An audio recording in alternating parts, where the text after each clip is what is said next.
and welcome back to Build with the Boys. We now have issue 82 of Hachette's Build the Titanic.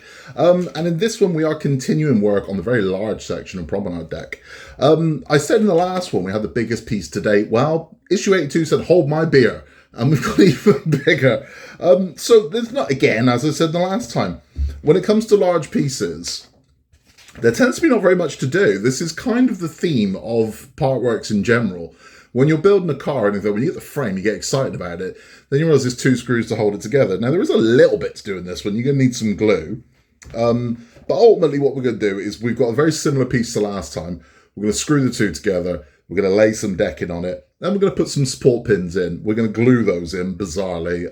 But that's what we're going to do. That's about it for this one. But it's going to look massive when it's done. This is again, so this is a big piece, and this is now, we're really going to start to get an idea of what the ship is going to look like when it's finished, which is a beautiful thing. If you are just sticking around with the build instructions, that's cool. If you're sticking around to the end, we're going to be having a conversation on Titanic Talks about one of the most sought after books in the world amongst rare book collectors. One of the rarest books is on board the Titanic still. And we're going to have a discussion about that at the end of this one. If you haven't yet, please remember to like and subscribe. Helps the channel massively. We just love having you along for the journey. As I said, we've got 1 year left of this journey until Titanic sets sail. And we'd love to have you there for it. So without further ado, let's have a look at this frankly massive box that's turned up. Crack it open and let's get on with the build.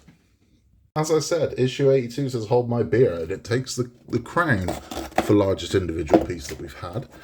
Let's flip this one over, I think. No, it's right the first time. Alright, let's open this one up. Let's see what we're dealing with. Put this piece of paper there. And we have, look at that! That's a big hefty piece. Alright, so we've got, let's move this. We have this piece here, which is gargantuan. We have one piece, two pieces of decking, we have obligatory screws, and we have inside here, we have two little metal pieces which are going to work as support bars. So look at these. So that's those. So there are some and nothing, but they will work as support bars. So what we're going to need to do is we need to bring up the piece from the we built from 81, and we're going to attach these two together to make one fairly hefty piece. So let's get that done. That's the piece we built last time. This is the piece we've just got. And this is how we are going to go like that, as you can see.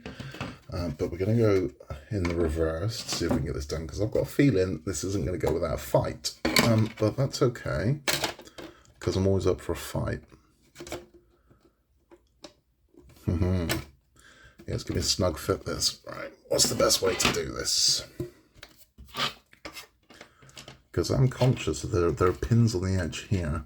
I'm very conscious of that. Yeah,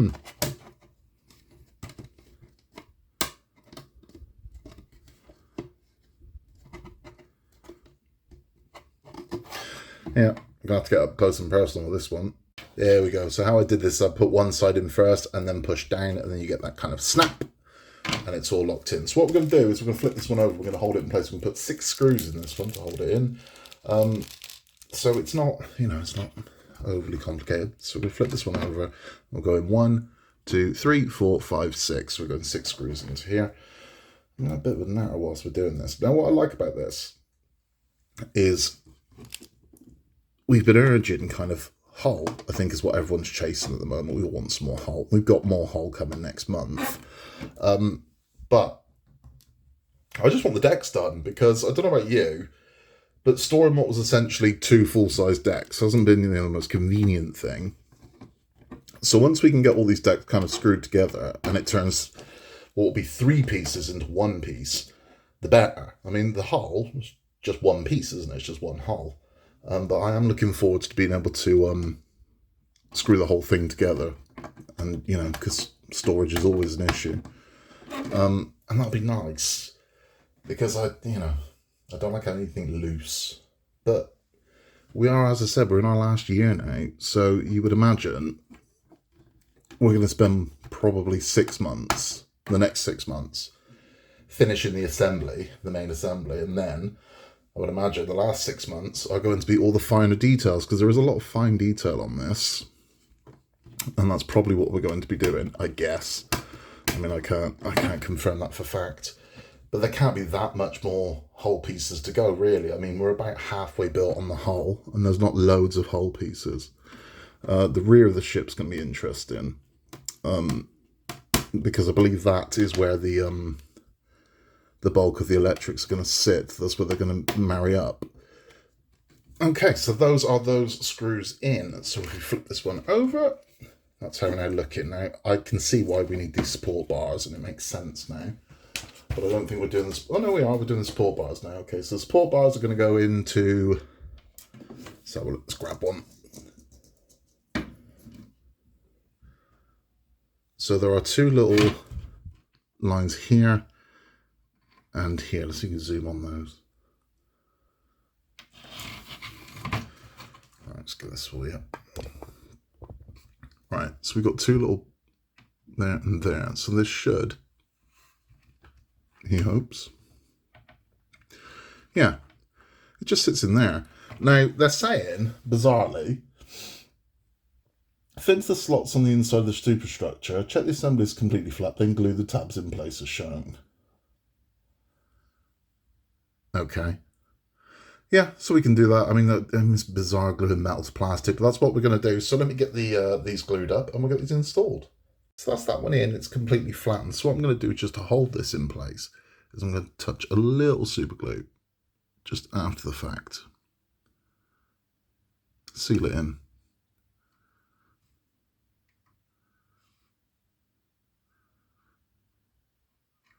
That's it.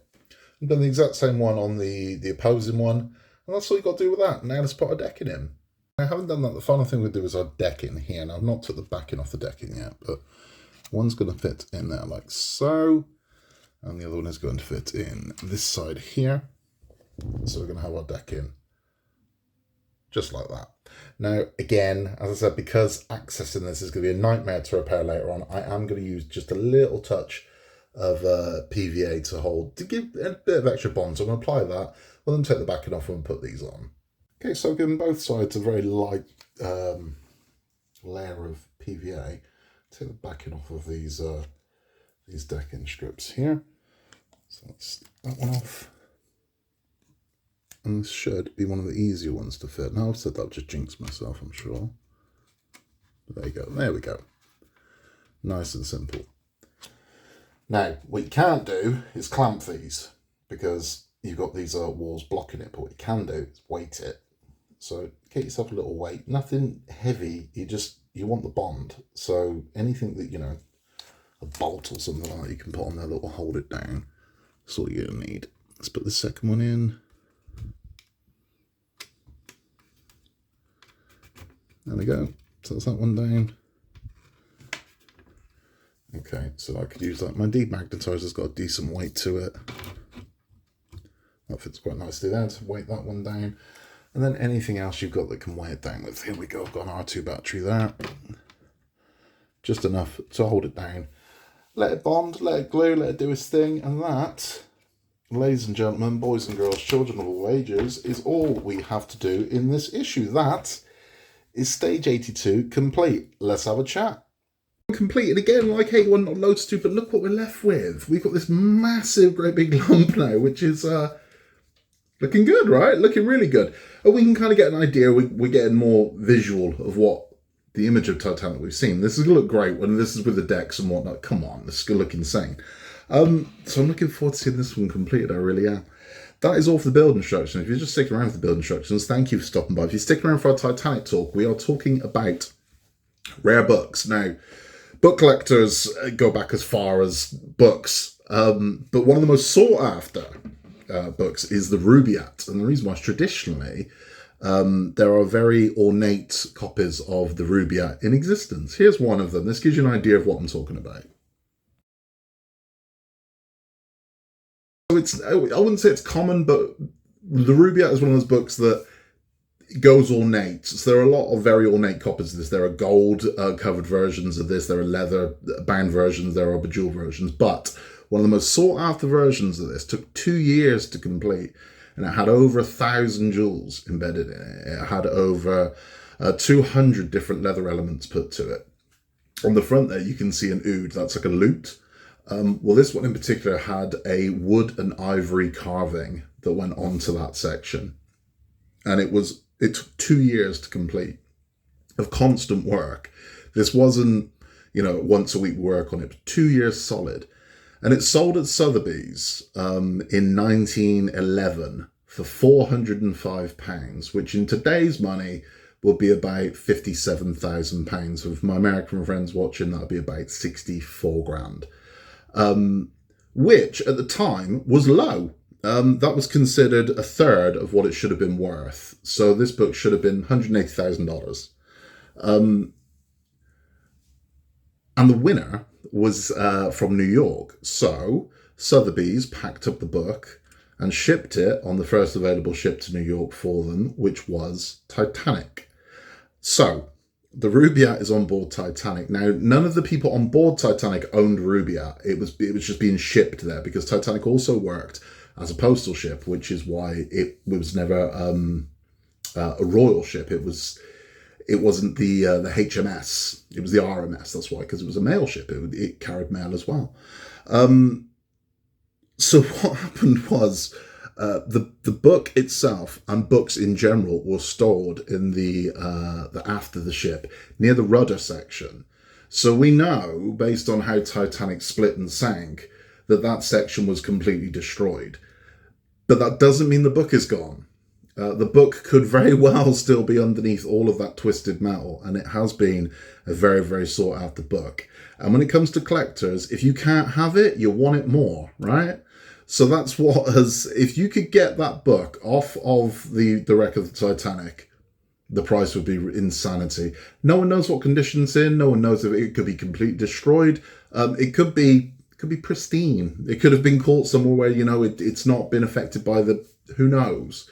But the Rubaiyat did go down with the ship, but it wasn't the only popular book that went down that was on the manifest. So there were also original pages of the Torah went down as well. So there were 6 pages of the Torah, 6 parchment from the Torah went down as well, which is a massive loss. And there was also an incredibly rare first edition of poetry by Francis Bacon was also on board Titanic, which went down as well. Titanic was exactly that. It was a ship of luxury, so there were a lot of very high ticket items on board. We've already discussed some of the other things that were on there. We discussed the car that was actually in the front of Titanic, but there were numerous bicycles. There were. It's remarkable. The manifest of what was in the hold is ridiculous. A lot of value went down with the Titanic, but there's also a question of did it? Because there is a belief that there were probably quite a lot of fake insurance claims on jewels and whatnot that went down with Titanic that weren't really disputed. But there have been numerous incidents of certain jewels that were supposed to have gone down with Titanic that appeared 20, 30 years later. But White Star Line already paid out on the insurance. White Star Line did pay out on the Rubaiyat, they did. But they paid out the £405. That's what it was valued at. So they got away with that one. So they actually paid off a third of what, its actual value was, because that's what it sold for. So that's what the list price was. So they got away with it. That was a bullet dodged by them. But that is the story of one of the most sought after collectible books in the world, which is still sat at the bottom of the Atlantic Ocean underneath thousands of tons of twisted metal. But if they can ever get it out, ka-ching. That's all for this one. I'll be back really soon, and I do mean really soon, with issue 83 of the Titanic. We're doing this immediately after this one, so we'll be back very, very soon with issue 83. We'll be working on, I can show you exactly what we'll be working on. We will be working on the parapet, port and starboard walls for the bridge deck, LED strip, cable connectors and screws. That's what we're working on. So that's what we're going to do in issue 83. We'll be back very, very soon with that one. If you haven't yet, please remember to both like and subscribe. Helps the channel massively. You hit the notification bell. It'll tell you every single time one of these comes up. You can contact us at buildingtheboys@outlook.com. And in a world where you can be anything at all, just be nice. Thanks for stopping by, and I'll see you very, very soon for more Titanic. I'll see you then.